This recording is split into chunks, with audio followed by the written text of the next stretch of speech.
estratégia do dia. O podcast original da Bloomberg Linha. A Petrobras planeja investir no processo para converter etanol de milho ou de cana-de-açúcar em combustível de aviação sustentável. O que está em jogo para a gigante petrolífera? A gente vai ver hoje juntos. Também vamos ver como mais de 4 milhões de robôs já trabalham em fábricas em todo o mundo e sobre o TikTok, que desistiu de lutar contra o Spotify e encerrou o serviço de streaming de música deles. Um rápido lembrete de que está chegando o dia do Bloomberg Linha Summit 2024, que acontece em São Paulo no dia 7 de outubro, no Hotel Rosewood. Para você garantir a sua ida, nós disponibilizamos um cupom exclusivo de 25% de desconto para a estratégia do Dias, vocês, ouvintes. É só acessar o site www.bloomberglinea.com.br/summit-2024 e barra de novo. E lá você coloca o código SummitBR2024. Eu vou deixar aqui na descrição o site e o código para vocês, tá bom? E ainda tá rolando aquele sorteio de 2 pares de ingressos pro evento. Para participar é só responder corretamente a uma das perguntas que eu vou deixar até sexta-feira. No último episódio eu perguntei quais são as intenções da BYD, não vou imitar o Silvio Santos, eu não sei. Quais são as intenções da BYD para a quantidade de locais de vendas e serviços no Reino Unido? Ela quer manter, dobrar ou triplicar? A resposta estava no meio do episódio e quem falou dobrar acertou. Hoje tem mais uma pergunta, então fica até o final, tá? O serviço de streaming de músicas do TikTok olhou para o Spotify, olhou para o seu número de assinantes, olhou para o Spotify de novo, olhou para o seu número de assinantes e falou: Estou cansado, jefe. E agora o TikTok planeja descontinuar seu serviço de música em novembro, encerrando uma experiência de anos para competir com o Spotify e a Apple. O TikTok Music sairá do ar em 28 de novembro e os dados dos clientes serão excluídos, informou a divisão de música em um post no site oficial. Os usuários foram orientados a transferir playlist para outros serviços até 28 de outubro. O aplicativo foi lançado inicialmente em 2019 como Resso, e eu lembro de ver durante a pandemia vários influencers fazendo propaganda do serviço. Eu particularmente nunca conheci alguém que usasse, mas se você já usou, me conta aqui, por favor, o que você achava do serviço. Em vez de competir com os serviços de streaming de música, o TikTok vai levar os usuários a eles por meio do recurso adicionar ao aplicativo de música. Isso segundo a empresa em um comunicado nesta terça-feira. Já dizia o ditado: se não pode vencê-los, adicione um botãozinho para juntar-se a eles. A ByteDance, proprietária do TikTok, criou o serviço de música para capitalizar o poder e a popularidade do aplicativo entre os fãs de música. Até porque quantos artistas já não surgiram depois de viralizar na plataforma, né? O serviço de streaming estava disponível no Brasil, na Indonésia, Austrália, México e Singapura. E eu quero saber de vocês qual é o melhor filme sobre robôs de todos os tempos. Eu vou aproveitar que eu estou no escritório aqui ao lado das meninas de design e também da produção executiva, e eu posso provar que elas são designers porque as duas têm tatuagens no antebraço. Vou perguntar primeiro para Bianca. Eu gosto muito de Wall-E, porque tem um significado diferente para as crianças e para os adultos. Wall-E, ok. E você, Maria? Eu gosto muito do Eu, Robô. Tenho uma tendência a gostar do Will Smith? Tenho. Mas eu acho que eu não reassisti, mas eu acho que o tema é bem atual até hoje. Boa. Aimee, qual que é a sua opinião sobre filmes de robô?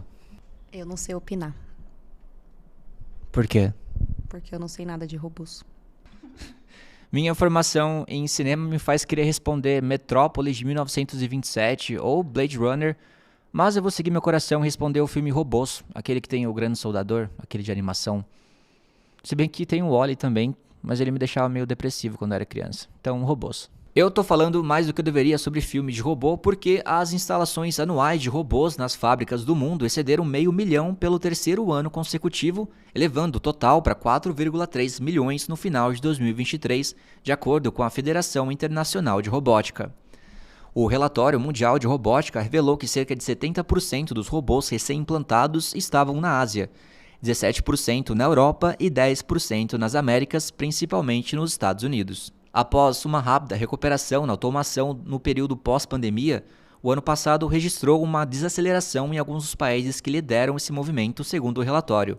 As instalações anuais na China caíram 5% em comparação com 2022, embora o país ainda tenha instalado mais da metade dos novos robôs industriais do mundo. Nos Estados Unidos, os esforços para trazer de volta a produção ao país levaram ao aumento nas instalações nos últimos anos.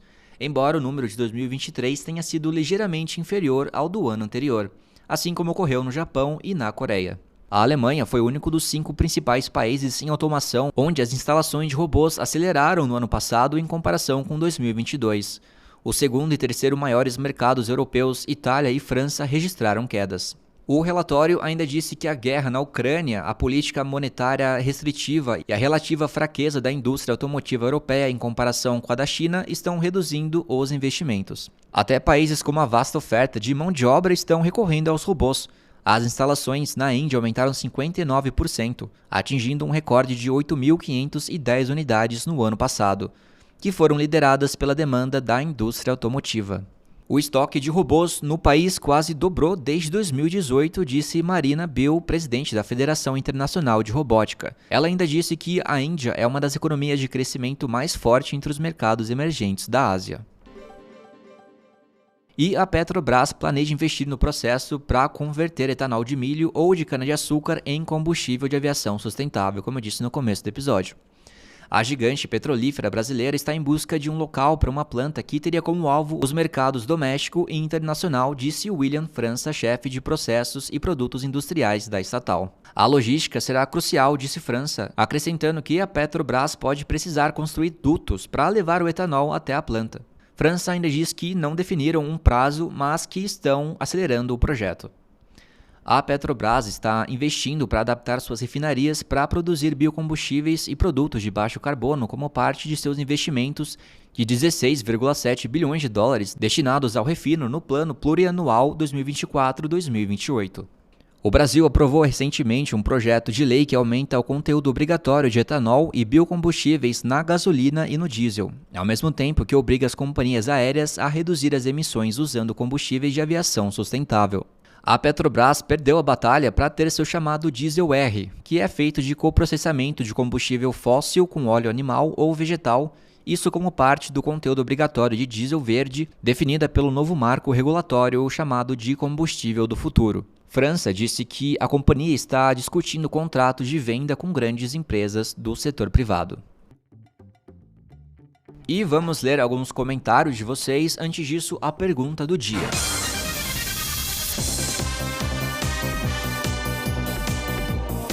O relatório mundial de robótica revelou que a maior parte dos robôs recém-implantados estão na Europa, nas Américas ou na Ásia.